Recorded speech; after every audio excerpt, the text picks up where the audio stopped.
இந்த காணொளிய பார்க்கறதுக்கு முன்னாடி தமிழ் ஜனம் யூடியூப் சேனலை சப்ஸ்கிரைப் பண்ணாம நீங்க பார்த்துட்டு இருந்தீங்கன்னா கண்டிப்பா சப்ஸ்கிரைப் பண்ணிட்டு நீங்க பாருங்க. மதுரை மாநகரில் ஆர்சி மேல்நிலைப் பள்ளி, தியாகராஜா ஆண்கள் மாடல் பள்ளி, நிர்மலா பெண்கள் பள்ளி என ஏராளமான அரசு பள்ளிகளும் அரசு உதவி பெறும் பள்ளிகளும் இயங்கி வருகின்றன.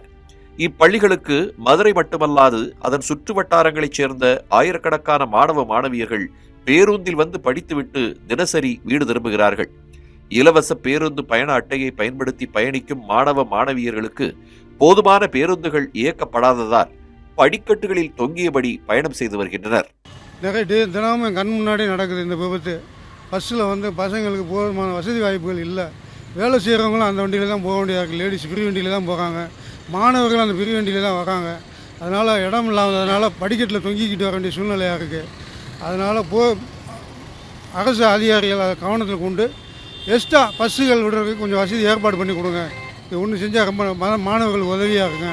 நிறையா விபத்துகள் நிறையா கொஞ்சம் குறைக்கலாம்.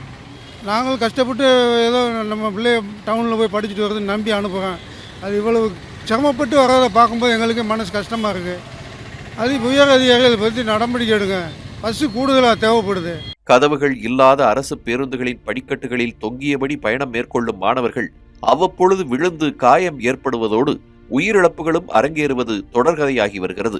மதுரை மாநகரில் பள்ளி நேரங்களில் கூடுதல் பேருந்துகள் இயக்கப்பட வேண்டும் என்று பலமுறை கோரிக்கை விடுத்தும் நடவடிக்கை எடுக்கப்படவில்லை என மாணவர்கள் குற்றஞ்சாட்டுகின்றனர். ஸ்கூலில் 9 மணிக்கு உள்ளே இருக்கணும்னா 9 மணிக்கு அங்கே 8:15 நாங்கள் பஸ் ஏறினாதான் இங்கே 9 மணிக்கு வர முடியும். அப்படின்றப்ப வேலைக்கு போகிறவங்க எல்லோரும் அந்த டயத்துலேயே தான் போகிறனால எங்களுக்கு வேறு பஸ் இல்லை. இங்கே நாங்கள் 9 மணிக்கு வேலை வந்தால் இங்கே ஆப்ஷன் போட்டுருவாங்க. பள்ளிக்கூடம் வந்து வேஸ்ட்டாக போயிடும். வீட்டில் அதே மாதிரி படிக்க எங்களை நம்பி தான் படிக்க அனுப்பிச்சி விட்றாங்க. அப்படின்றப்ப அந்த ஒரு பஸ்ஸு தான் இருக்குது. அதனால தொத்திக்கிட்டாச்சும் பள்ளிக்கூடத்துக்குள்ளே போயிடுவோம் அப்படின்னு படிக்கணுன்றதுல நாங்களும் ஆசையில் தான் போகிறோம். எங்களுக்கு வேறு எந்த ஆசையும் இல்லை. சும்மா நாங்களும் தொத்திக்கிட்டு தான் போகிறோம்.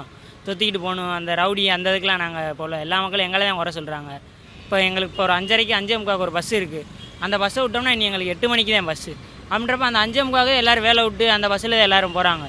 அந்த பஸ்ஸை விட்டோம்னா நாங்கள் 8 மணி ஏறினேன்னா நான் வீட்டுக்கு போக 10 மணி ஆயிடும்.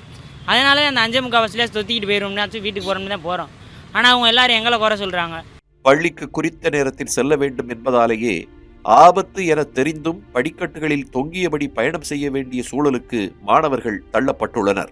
பள்ளி நேரங்களில் மாணவ மாணவியர்கள் அதிக அளவில் பயணிப்பதால் மற்ற பணிகளுக்காக பேருந்தில் பயணிக்கும் பொதுமக்களுக்கும் மிகப்பெரிய இடையூறுகள் ஏற்படுவதாக குற்றச்சாட்டுகள் எழுந்திருக்கிறது. வேற என்ன பண்ணுறது? 6 மணிக்கு போனோம்னா எங்கள் ஊர் 6 மணிக்கு ஒரு பஸ் இருக்குது, 4:30க்கு ஒரு பஸ் இருக்குது. 4:30 பஸ் எப்படின்னா விட்டு ஸ்கூல் விட்றதே 4:10 விடுவாங்க. அதனால் 4 மணி எப்படின்னா பஸ்ஸை விட்டுரு. அந்த பஸ்ஸை அடுத்து போகிறது 6 மணிக்காகவே இருக்கும். 6 மணிக்கு போனோம்னா வீட்டில் வைறாங்க, எங்கே போயிட்டு வர எங்கே சுற்றிட்டு வர அப்படின்னு வைறாங்க. அதனால் தொங்கிட்டு போகிற வழிதே இருக்குது. இன்னும் ஒரு 4-5 பஸ்ஸு சேர்த்து விட்டிங்கன்னா நல்லாயிருக்கும். விபத்து நடைபெற்ற பின்னர் காயமடைந்த மாணவர்களுக்கு ஆறுதலும் இழப்பீடும் வழங்குவதை வாடிக்கையாக கொண்டிருக்கும் தமிழக அரசு அந்த விபத்துக்கான காரணங்களை கண்டறிந்து முன்கூட்டியே கூடுதல் பேருந்துகளை இயக்க முன்வர வேண்டும் என்ற கோரிக்கை பரவலாக எழுந்திருக்கிறது.